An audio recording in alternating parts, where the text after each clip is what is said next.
Listen, before we begin, I have to put this up here right in front so that there's no misunderstanding. Nothing presented in this recorded recovery seminar is intended to be, listen, nor does it constitute diagnosis of anything of any kind or medical anything of any kind. I don't do that. Others do that.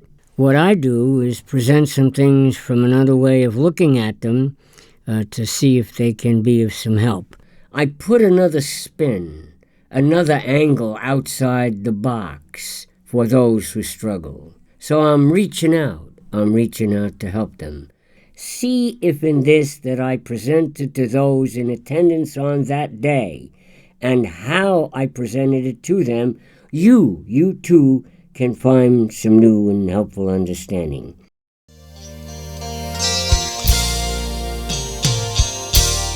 This is an outside-the-box, another approach recovery seminar for those alcoholics and addicts who struggle with their sobriety, many of whom have relapsed again, and yes, yet again. See if it helps you. Here's the seminar. This recovery seminar, entitled Lower Power, Higher Power, presents an outside-the-box look at the lower power, higher power concept for the struggling alcoholics and addicts who are having trouble with the idea or the concept of a higher power, and for those struggling alcoholics and addicts who do believe in a higher power, but whose alcohol and drug use and their behaviors, in spite of their belief in a higher power, has caused major problems in their lives.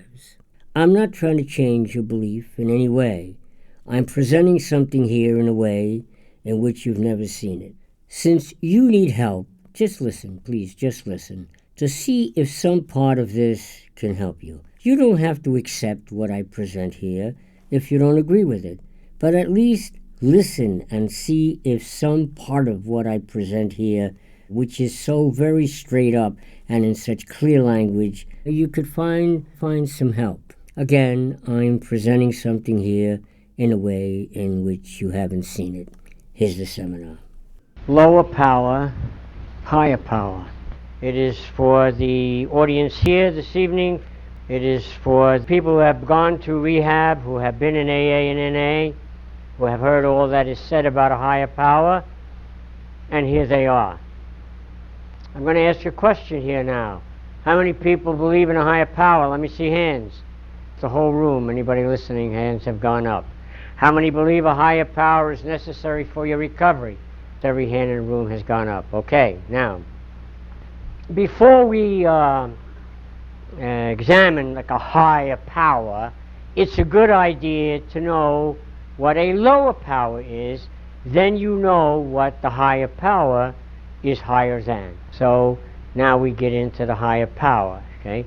So all the hands went up. People have a higher power, and God forbid you should say anything against somebody's higher power, baby. You're going to start a war. You know, that's my higher power, man. That's a sacrilege you say that, right? So you all have a higher power you believe in, and part of your faith. How many believe that higher power is part of your faith? Let me see hands on that. Yeah, everybody's hand went up, all right? So here we go. So now, rhetorical question, don't answer it. So why then would I even want to know, listen to me, anything about your higher power? Why would I want you to ever tell me even anything about your higher power and your faith in a higher power and your belief in a higher power? I'll tell you why. Why, instead of you telling me about your higher power, why don't I hang out with you? Why don't I hang out with you? I watch you, listen, stealing, lying, cheating, whoa. Hang on. Let me insert this here. Stealing, lying, cheating. Give me a break. Listen, when I presented this to the alcoholics and the addicts in the audience, I went all the way, like all the way. I just couldn't leave that in here. But you know what goes on in the alcoholic and drug culture. And you know that I know, okay? So just for the record. All right, back to the seminar. Why don't I hang out with you? I watch you, listen, stealing, lying, cheating, whoa. And now you want to tell me about your higher power. So if you have a higher power and that's what's going on in your life, what the hell do I want to know about your higher power for? I hang out with you and see what's going on, and you're going to tell me about your higher power? I don't want to know nothing about your higher power if that's what your belief system is producing. Whoa, get quiet. Here's a lower power in plain language that everybody can understand. Listen, real straight up language. A lower power would be, watch now, right on the board. Impulse driven behavior. How many people can say that part of the problem they have in their life is because of impulse driven behavior? Impulse driven means at the drop of a hat you just go do it without thinking. Impulse driven behavior. Here's another name for lower power. Watch this. I'm writing on the board. I just wanna driven. How many can say trouble in their life came from that? Come on, I just wanna. That's a lower power. It's easy to understand, baby. Here's another lower power is this, would be they, watch this, I'm writing on the blackboard. They will never, watch this one. Yeah, they will never find out. Whoa. How's that? How many people can say part of the problem in their life is caused by that? They'll never find out driven. Whoa, I know, huh? Now that's a lower power, see? And here's a higher power, watch this. Instead of impulse-driven behavior, a higher power would be consequence-driven. Consequence-driven. A lower power is I just wanna driven, and a higher power would be I better not do it. Here's a lower power, they will never find out driven. A higher power would be, listen, they may, and then what? Now, all these things that deal with a higher power here, consequence-driven behavior, I better not do it driven behavior, and they may find out and then what driven behavior, constitute wisdom. Consequence-driven behavior, I better not do it driven behavior, and they may find out and then what driven behavior, constitute wisdom. Wisdom. Watch now. So all you people who believe in a higher power, watch this. The lower power has driven your behavior. Impulse-driven behavior, I just wanna driven, they will never find out driven. The lower power has driven your behavior. The lower power has driven your life. That's why you're in the trouble you're in. Watch. You say, well, Rev, but I believe in a higher power. What are you talking about? Your behavior speaks so loud I can't hear what the hell you're telling me. Impulse-driven behavior, I just wanna driven, they will never find out driven.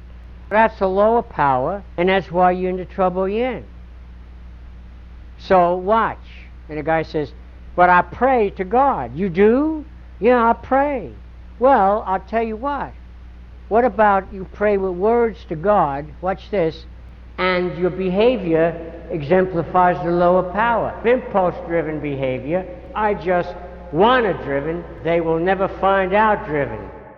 If you take the word God, G-O-D, which is its good orderly direction, and you turn the G-O-D over, it spells D-O-G, the dog. So you're praying to G-O-D, and your behavior exemplifies the character of the D-O-G, the dog. Something mixed up about that, huh? Whoa, hang it. Hang it, baby. I used the word dog. Listen, I'm not coming against anybody's pet. The word dog is used here in concert with scriptures such as, the dog returns to his vomit as a fool to his folly. You can recognize that in relationship to the behavior of the alcoholic and the addict. Or the dogs have a great appetite, again, as related to the irrational appetite of the alcoholic and the addict. So I'm not coming against anybody's pet. Had to say that to make that clear, okay? Back to the seminar. If you take the word God, G-O-D, which is its good orderly direction, and you turn the G-O-D over, It spells D-O-G, the dog. So you're praying to G-O-D, and your behavior exemplifies the character of the D-O-G, the dog.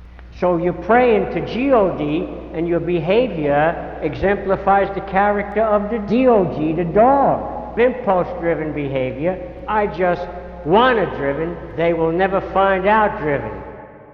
There's such a thing as a prayer of behavior. Your behavior is your prayer. Your behavior, in fact, is your worship. You believe in G-O-D, and you behave like the D-O-G, the dog. Impulse-driven behavior, I just wanna driven, they will never find out driven. You walk with the dog. Where's the prayer come in? The prayer of behavior. Behavior is a prayer. No. Yeah. Seed time and harvest. Whatever kind of seeds you plant, that's what you're going to get. So you plant dog-like behavior seeds and you harvest dog-like conditions in your life. How many can understand that? Pretty simple, isn't it? Yeah. Seed time and harvest. Behavior is a prayer. You worship, your behavior worships the dog. You tell me, no, I believe in a higher power. I want to hang out with you. Now I'm going to see your behavior, and you're going to tell me you believe in a higher power. Well, I believe you believe in it, but you're doing lower power. So maybe you believe in lower power, because nothing in your behavior exemplifies a higher power. The drugs and all the other stuff from the cesspool culture of the drug and alcoholic world is dog-like, and your behavior exemplifies the character of the dog, and you wondering why God doesn't do something because you're praying to God. And God says, hey man, what I got to do with this?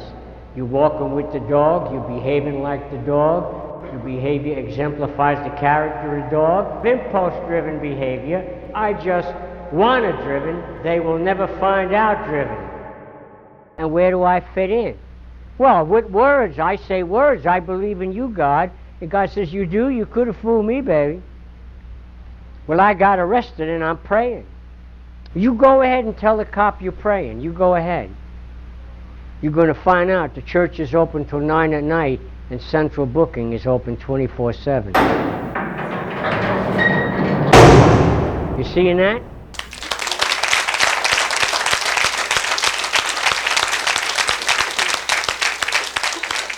You got to decide which way you want to go. G-O-D, good orderly direction. Consequence-driven behavior, I better not do it driven behavior, and they may find out and then what driven behavior. Or D-O-G, direct opposite of good orderly direction. Impulse-driven behavior, I just want it driven, they will never find out driven. What do you think decent can come out of dog-like behavior? These are seeds, behavior seeds. Seed time and harvest. And there you are, hoping God will pull it out. It's like you plant radishes and then you praying over the seeds to get corn. You plant radish seeds, baby, you get radishes. You plant the kind of cesspool seeds of behavior that you're planting, and that's what you got. You lose your family, you lose the respect of the community, you lose their trust, you lose your kids, you lose your finances. This making any sense to anybody here?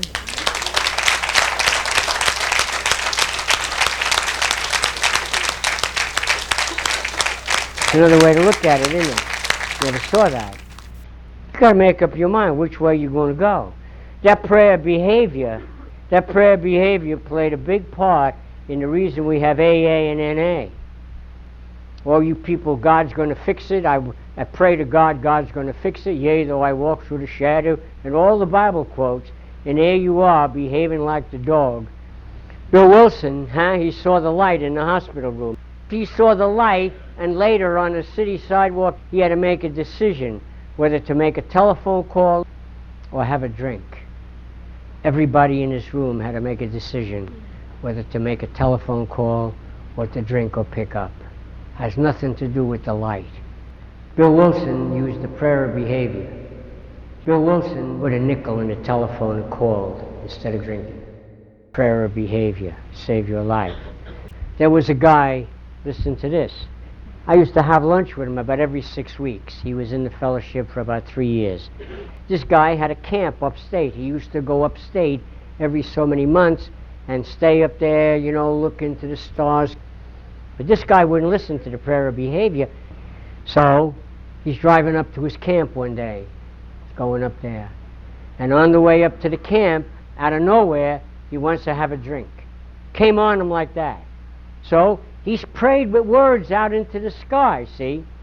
And it went away. The craving went away. How many people here ever prayed and the craving went away? Let me see hands. And here you are. 50 miles down the road, the craving was back stronger, and he prayed again. Just listen to this today. Save your life. And so he prayed again, and the craving went away. When he got to town, he stopped and he got a 6-pack. He brought it up to his camp, and he drank the 6-pack that night. Okay? Stayed up all night wondering how not to tell anybody what he had done. While he was praying, you understand? How many know he wanted the 6-pack while he was praying? Come on. You see it? And the mind runs on 3 tracks. He's showing God one track. You see that? He's telling himself something else. And the 3rd track, that's what he wants, the beer. So I didn't know anything about this. I hadn't seen him in about 6 weeks. I call him on Tuesday, and his wife answers the phone. She said, "Here, it's for you." So he gets on the phone. He says, "How do you know? How do you know?" I said, "No, what?" "Oh, shit," he said. And then he tells me the story, what happened, that he drank. Now, if he had the prayer of behavior, there's nothing wrong with praying with words, but you addicts in the churches with the first church of the Nicey-Nice, they prayed away. You addicts, you devious people, those people ain't going to die in a gutter. They don't do what you did. If he had listened to me, he would have stopped and put a quarter in the telephone and called ahead to where his camp was in that town and say, "I'm in trouble, meet me." Prayer of behavior. Behavior is a valid reality prayer. Or put a quarter in the phone, turn the car around and come home. You're in trouble. But no, words in the sky, that's going to do it. Come on, man, get real. This sickness is real. It's a killer. And there you are, believing in a higher power. So he believes in a higher power. And here he is in his own mind, and here he is in his head. He's listen to this. He's worshiping a lower power. How many can see that was impulse-driven behavior, what was going on? How many see, I just wanted driven? You see it? You see this? A lower power. They will never find out driven. Everything that's on that board. Let me tell you something. You got to get real. You got to do the work. Reality. Reality behavior. Here's a story. Watch. Watch. The 2 little boys gathering berries in the woods. They got between the mother bear and the cubs on the trail. So when the mother bear saw the boys were there, she thought her cubs were threatened. So she went after the boys to kill them. The boys, when they realized the predicament they were in, they ran through the woods screaming in terror, and they came out into a clearing. Watch. Lower power, higher power. The one little boy dropped to his knees. He folded his hands in prayer. And the other little boy said, "What are you doing?" He said, "I'm praying. The bear don't get me." The other kid said, "Yeah, me too, man." He ran like hell. The mother bear saw the little boy that had threatened her cubs kneeling down, and she went over with her paw and she ripped his head off and killed him. And the other kneeling down, and the other little boy ran. He used the prayer of behavior. The first little boy used the prayer of extremist thought. And when the little boy got home, he kneeled down and he prayed. He said, "God, I want to thank you for 2 things. First, I want to thank you for divine intelligence, not to kneel down and pray when the bear was after me. And then I want to thank you for a pair of legs that helped me run faster than the bear." The bear is after you. The bear's name is addiction. The bear is after you. The bear's name is addiction. That's the bear. And you better run to somebody who can help you. If we could take that little boy whose head was ripped off by the bear, the little boy who kneeled down, inappropriate behavior in that time, and we bring him back and show him up here in replay, "Look what happened to you, son." Wow. Bring him back. Put him back where they were. The mama bear sees them. They run through the woods. He's alive again, the boy. What would he do this time? Tell me. No, he would do the same thing. He would kneel down and pray, because it was burned into his head that that was the appropriate response under those conditions. We'd have to bring him back 15 times and show him, you see, the bear killed you. Let's start again. And each time he would kneel down and pray. Extremist thought was burnt into his head that something from the sky would stop the dumb enraged bear. And but the 19th time he would run with the other boy, and while he ran he would be still thinking, maybe this time if I kneel down it would work. The bear is after you. The bear's name is addiction. The bear is after you. The bear's name is addiction. And you come in here to shut this stuff out. You go ahead, leave with what you understand. What you understand was so inadequate that here you are. Somebody shares something different with you that you never heard, and you want to shut that out. Well, go ahead, be my guest. Seed time and harvest. You go plant radishes and pray for corn. You go walk with the dog. You go exemplify the character of the dog. You go behave like the dog. You go do like the dog. You go drink. You go drug. You go lie. You go destroy your family. You do all that. And you tell me you believe in a higher power? So they say, old Russian proverb, pray but keep on rowing to shore. Guy says, that guy out there is praying, the storm is coming. The storm is here in your life. The storm is here in your life. He's praying, the other guy's rowing. He said, yeah, but the guy that's rowing ain't praying. Why? Why do you always think the only way to pray is the way you learn as a child in church? Every stroke of that man's oar is his prayer. It's a prayer of behavior. It's fervent. His heart is in it, his soul is in it, and his muscles are in it. Because it's real life. Lower power, higher power. Want to walk with the dog? Want to do the dog? You worship the dog with your behavior.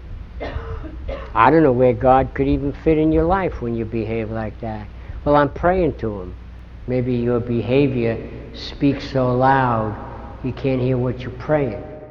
Why don't you go find somebody in the rooms who has wisdom, somebody in the rooms whom when they live they use consequence-driven behavior, someone in the rooms where they live they say, I better not do that again, I better think it out, I better not jump and do it. Somebody in the rooms who says, here, listen, they may find out, and then what?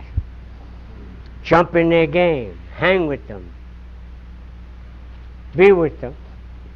That's a person whose character, listen to me, exemplifies G-O-D, good orderly direction. And stay away from the people whose behavior and character in their life exemplifies the dog, impulse driven, I just wanna. They will never find out driven. You do what you want with this, okay? But if you can grasp this for your life, when you leave here and you begin to walk through life, you ask yourself, does my behavior exemplify the character of the dog or the character of God? Am I walking with God by virtue of my behavior or walking with the dog? Seed time and harvest. Whatever seeds you plant, that's what you're going to harvest. You see it? And you say, our lives had become unmanageable. No, you are your life, and you make it unmanageable by walking with the dog. Whoa. Anybody get anything out of this?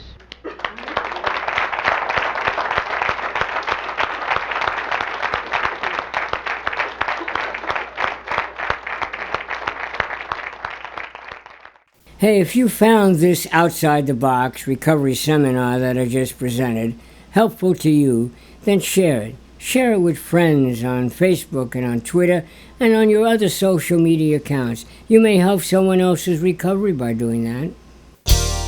Well, that's the seminar.